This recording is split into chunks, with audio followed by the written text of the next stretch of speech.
नमस्ते दोस्तों, मैं ईश्वर ज्योति आज की बात में आप सबका स्वागत करती हूँ। आइए आज की बात कर लेते हैं। आज बड़ा ही शुभ दिन है, शनिवार का दिन है। शनिवार के दिन आप शनि मंदिर जाइए, उनको तेल चढ़ाइए और पीपल के पेड़ के नीचे दिया जलाइए और आपका दिन सफल कीजिए।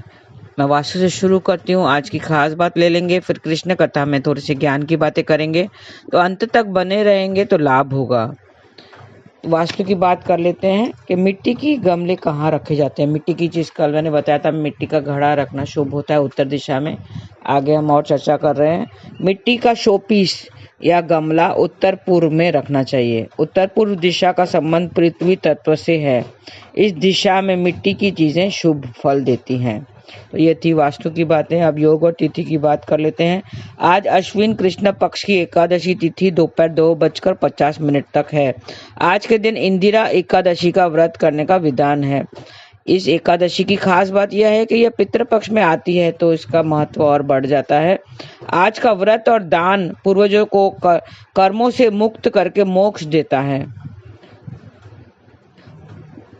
और एकादशी तिथि तक के श्राद्ध संपूर्ण हो चुके हैं। आज के दिन पे द्वादशी तिथि का श्राद्ध कल यानी 29 सितंबर को किया जाएगा। द्वादशी का श्राद्ध कल किया जाएगा। आज जो कर सकते हैं एकादशी का श्राद्ध आज करें।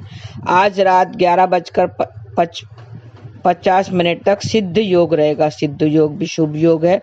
सिद्धि प्राप्ति करने, प्रभु का नाम जपने के लिए ये योग उत्तम है। आज देर रात 3:38 तक आश्लेषा नक्षत्र रहेगा। आश्लेषा 9वां नक्षत्र है।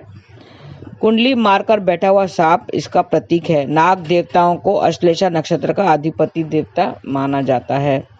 इसका संबंध नाग केसर के पेड़ से बताया गया है। नाग केसर के पेड़ की उपासना करनी चाहिए और उसे किसी प्रकार का नुकसान नहीं करना है।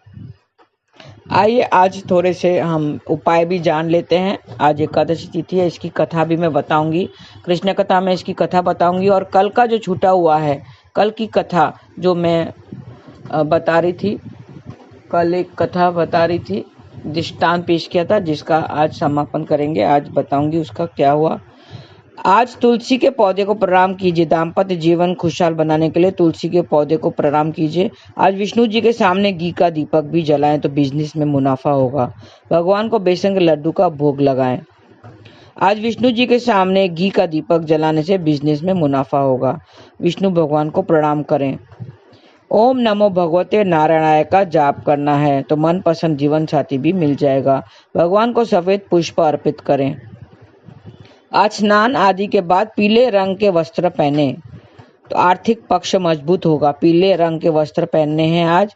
पीला वस्त्र ना हो तो किसी भी रंग के पहन सकते हैं। एक छोटा सा रूमाल आप अपने पास रखना है, कपड़ा अपने पास रखना है पीले रंग का, तो आर्थिक स्थिति मजबूत हो जाएगी।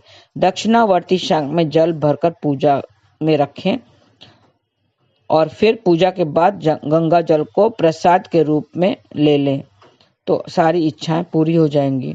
भगवान श्री कृष्ण की विधिवत पूजा करें। श्री हरि और माँ लक्ष्मी की मूर्ति पीले रंग के कपड़े पर रखें। पूजा के समय सामने एकाक्षी नारियल भी रखें। पूजा के बाद एकाक्षी नारियल तिजोरी में रख दें तो आपका प्रमोशन वगैरह हो जाएगा। और भगवान विष्णु को माखन मिश्री का भोग भी लगाना है तो कैरियर में बढ़ोतरी होगी। ओम नमो भगवते नारायण का जाप करें।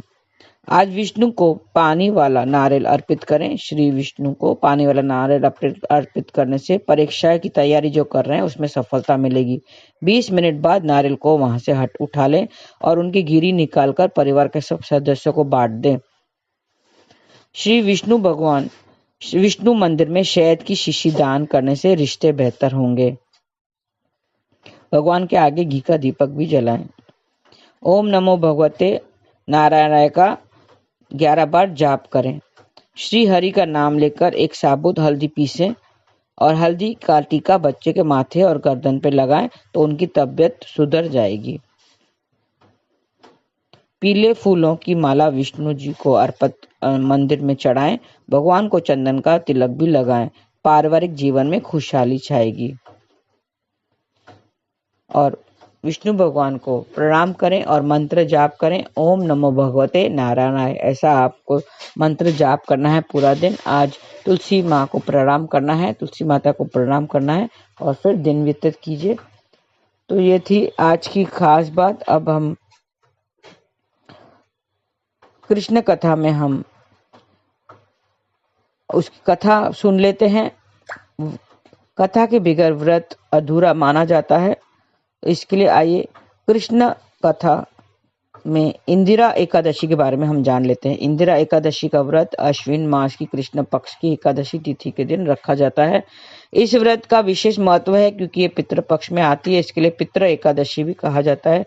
इस व्रत को करने से नीच योनि में पड़े पितरों को मोक्ष मिलता है। इंदिरा एकादशी के दिन पितरों के नाम से श्राद्ध कर्म करने से के साथ साथ पद्म पुराण में वर्जित इंदिरा एकादशी कथा का पाठ करना चाहिए। पद्म पुराण में जो इंदिरा एकादशी की कथा है वो जरूर करें। इसकी संपूर्ण व्रत कथा इस प्रकार है। युधिष्ठिर ने एक बार श्री कृष्ण से पूछा, मधुसूदन कृपा करके मुझे यह बताएं कि अश्विन के कृष्ण पक्ष की कौन सी एकादशी होती है। कृष्ण पक्ष में इंदिरा नाम की एकादशी होती है। व्रत के प्रभाव से बड़े बड़े पापों का नाश हो जाता है और नीच योनि में पड़े हुए पितरों को भी यह एकादशी सद्गति देने वाली है। राजन, पूर्व काल की बात है।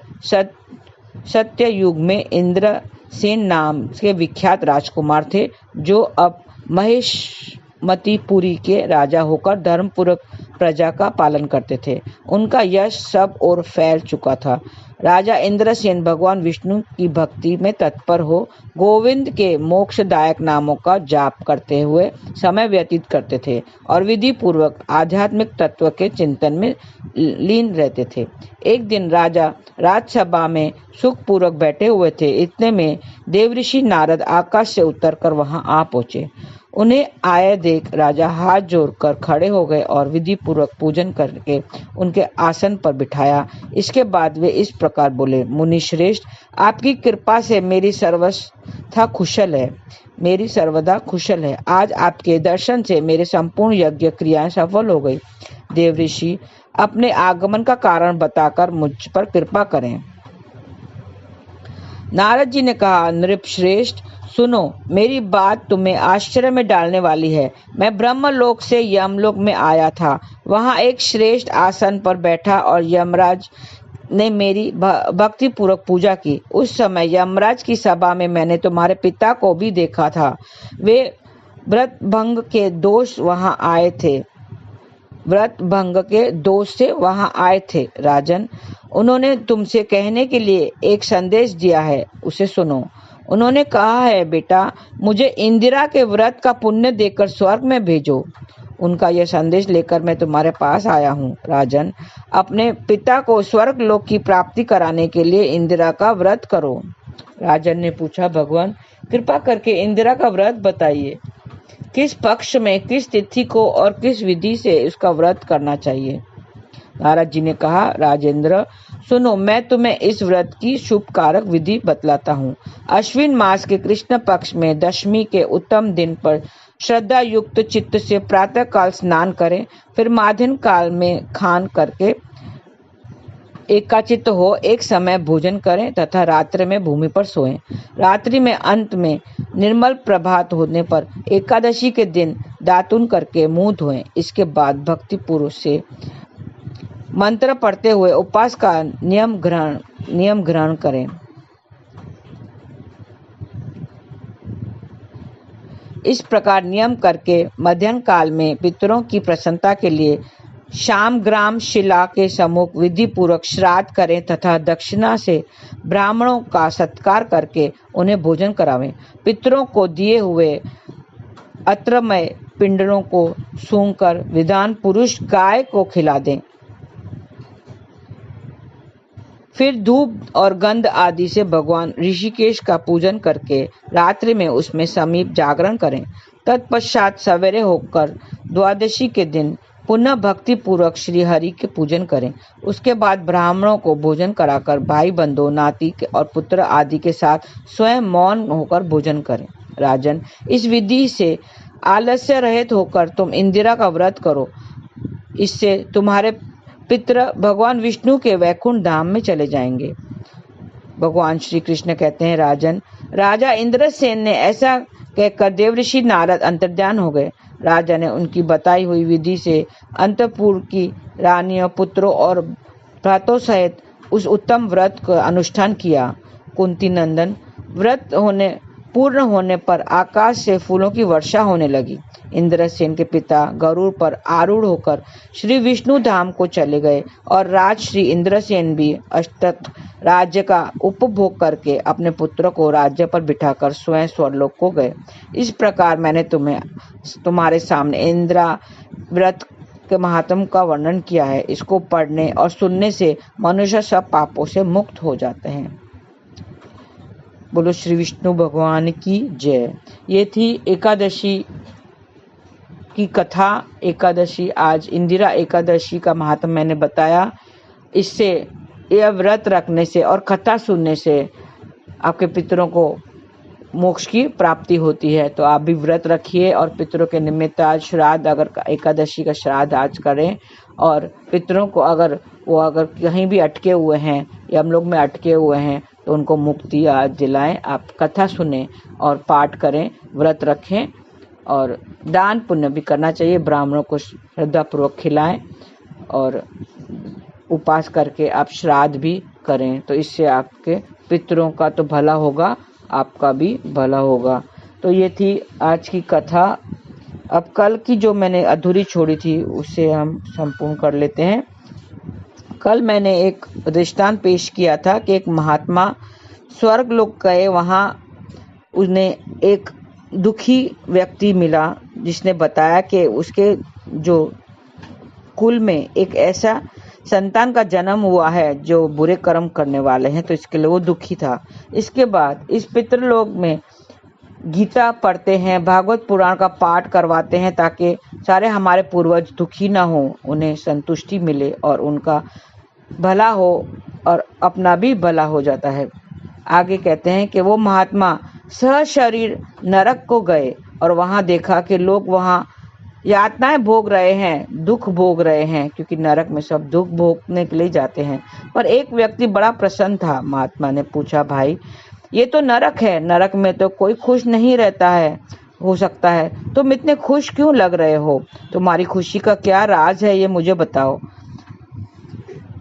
सब बेचारे दुख भोग रहे हैं, इतनी सजा भोग रहे हैं, तुम्हें किस बात की खुशी है? तब उसने कहा, महाराज एक बात बताऊं, मैं इस नरक में बाकी 7 दिन ही हूँ। 7 दिनों के बाद इस नरक से मैं छूट जाऊंगा। महात्मा ने पूछा, क्यों? तुम्हें यमराज ने कहा है, यमदूतों ने लिख कर दिया है क्या कि तुम्हारी सजा खत्म हो जाएगी और 7 दिनों में तुम छूट जाओगे? क्या कारण है? नहीं, मेरे परिवार में, जहाँ मैं रहता था, जिस गांव में, मेरे परिवार में श्रीमद् भागवत कथा का आयोजन किया गया है। मेरे परिवार ने श्रीमद् भागवत कथा का आयोजन किया है और एक पंडित को बुलाकर ये सब विधि पूर्वक वो कथा सुनेंगे। 7 दिनों तक वो भागवत कथा चलेगी और जैसे ही कथा विराम हो जाएगी तो मैं नरक से आजाद हो जाऊंगा। भागवत पुराण में इतनी अथॉरिटी है कि वो जीव को नरक से छुड़ा सकते हैं, सारे बंधनों से खोल देती है।